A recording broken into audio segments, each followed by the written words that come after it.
2024 లేదా 25లో డిగ్రీ లేదా బీటెక్ చదివారా? సాఫ్ట్‌వేర్ జాబ్ కోసం ఎదురు చూస్తున్నారా? అయితే కోడ్ జ్ఞాన్ 100 డేస్ కోర్సులో చేరండి. జాబ్ సాధించండి. సో నాది ఫినాన్స్ డిపార్ట్మెంట్, నేను electrical and electronics. Basic knowledge ఉంది కానీ బట్ నాకు సాఫ్ట్వేర్ ఫీల్డ్ ఇప్పుడు మనం రైట్ నో చూసిన ఎవ్రీథింగ్ ఈజ్ ఇంటిగ్రేటెడ్. ఏది సపరేట్, అది సాఫ్ట్వేర్ సపరేట్ కాదు, హార్డ్వేర్ రిలేటెడ్ అది సపరేట్ కాదు, ఎవ్రీథింగ్ ఈజ్ ఇంటిగ్రేటెడ్ కాబట్టి. సో నాకు సాఫ్ట్వేర్ లో నేను రాణించాలనుకుంటున్నాను, దట్ టు గుడ్ శాలరీతో. అంటే ఒక 4 స్టెప్పులు చెప్పండి. సో ఇప్పుడు మీరు స్పెసిఫిక్ గా ఫైనాన్స్ డిపార్ట్మెంట్ అన్నారు. ఓకే, ఫైనాన్స్ డిపార్ట్మెంట్ అన్నప్పుడు వాళ్ళు ఎక్కువగా ఎక్సెల్స్ తో ఇట్లాగా వర్క్ చేస్తారు అన్నమాట. అట్లాంటి వాళ్ళు డేటా అనలిస్ట్ సైడ్ ట్రై చేయొచ్చు. సో అదే ఈసీఈ, ఎలక్ట్రికల్, ఎలక్ట్రానిక్స్ వీళ్ళు అనుకోండి, అక్కడ అంతా చిప్స్ రిలేటెడ్ వర్క్ చేస్తూ ఉంటారు.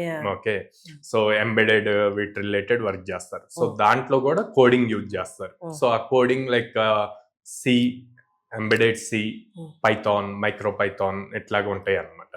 సో వీటిని యూజ్ చేసి కూడా సాఫ్ట్వేర్ సైడ్ కి రావచ్చు. వాళ్ళ కోర్ లో నుంచి అట్లా సాఫ్ట్వేర్ కి రావచ్చు, లేదు ప్యూర్ సాఫ్ట్వేర్ కి వచ్చేయాలి అంటే అట్లా కూడా వచ్చు.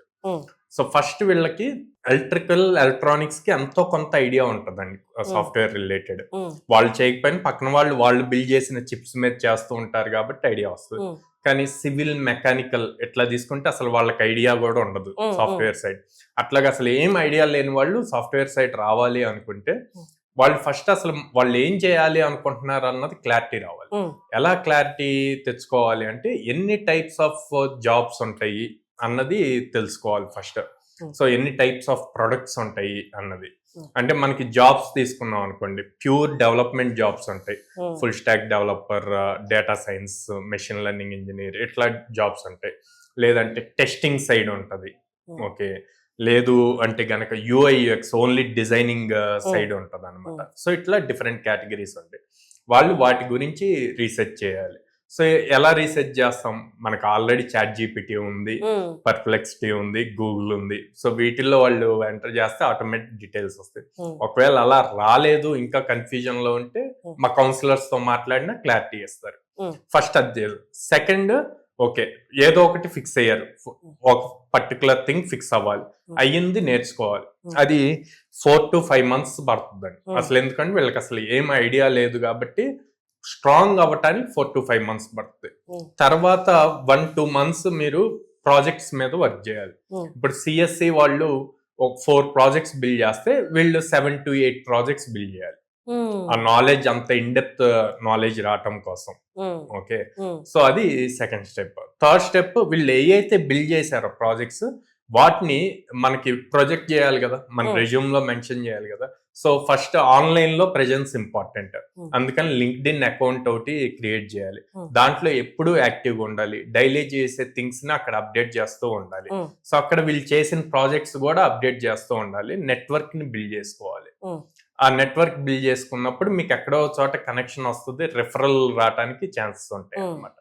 సో తర్వాత వీళ్ళు చేసిన ప్రతి కోడ్ ని గిట్ హబ్ అని చెప్పి ఉంటుందండి. సో దాంట్లో పుష్ చేస్తూ ఉండాలి.